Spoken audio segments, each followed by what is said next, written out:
Bismillahirrahmanirrahim. Assalamualaikum warahmatullahi wabarakatuh. Sabahal khair ya aulad. Kaifa halukum? Ya, insyaallah antum bi khair. Ananda, hari ini materi fikih kita adalah cara mandi wajib setelah ihtilam. Mari kita lihat tayangan video berikut ini. Oke, jumpa lagi teman-teman Tren Quran Family. Pada kesempatan kali ini kita akan belajar tata cara mandi wajib, atau ini sama dengan pertanyaan teman-teman soal bagaimana cara mandi junub dalam Islam yang sesuai sunnah. Jadi yang pertama-tama teman-teman lakukan ketika masuk WC atau kamar mandi, usahakan dengan kaki kiri dan membaca doa sebelum masuk WC, yaitu Allahumma inni a'udzubika minal khubusi wal khaba'is. Kemudian setelah itu masuk dengan kaki kiri dan mulai langkah pertama untuk mandi junub adalah dengan mencuci kedua tangan. Ya Kak? Tangannya. Jadi caranya teman-teman, jadi cuci kedua tangan. Pertama-tama cuci tangan kanan, kemudian tangan kiri. Setelah kedua tangan bersih, baru kemudian langkah kedua adalah dengan mencuci kemaluan. Nah, setelah mencuci kemaluan sampai bersih dengan tangan kiri. Jadi ingat teman-teman, dengan tangan kiri. Baru kemudian langkah ketiga adalah dengan berwudu seperti biasa. Pada saat berwudu, teman-teman bisa mencuci tangan lagi kembali, kedua tangan. Baru kemudian berwudu seperti biasa dan mencuci hingga ke kaki.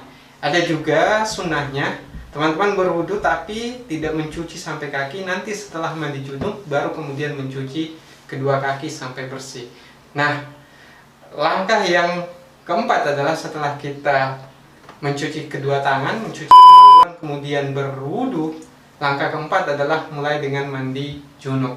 Adapun niatnya adalah nawaitul gusla lirafil hadasil akbari fardan.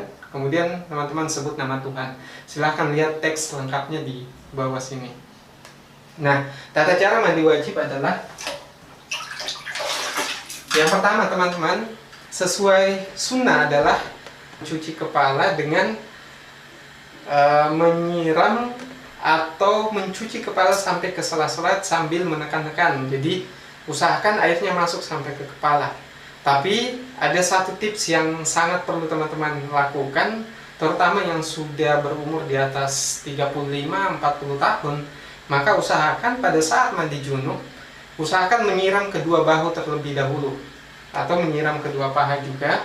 Fungsinya apa? Karena kalau teman-teman langsung menyiram kepala, maka bisa saja akan terjadi gangguan di peredaran darah kita, karena pesan dari otak kita untuk mengatur suhu tubuh itu ada di bagian kepala kita. Jadi kita harus menyiram bahu dulu. Banyak kasus di mana terjadi stroke dan sebagainya ketika di kamar mandi karena suhu sedang panas, kemudian langsung menyiram kepala. Jadi usahakan menyiram kedua bahu dulu seperti ini. Jadi teman-teman usahakan siram bahu kiri dan kanan. Setelah selesai menyiram masing-masing 3 kali, baru kemudian membasuh kepala dengan tangan. Jadi usahakan tangannya itu sampai ke kulit kepala, jadi sampai ke sela-sela. Ini pun caranya bisa dengan dimulai dari samping dulu, jangan langsung ke bagian atas. Jadi dicuci sampai bersih, kemudian setelah basah bisa kemudian disiram ke seluruh tubuh teman-teman.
Jadi langkahnya seperti itu.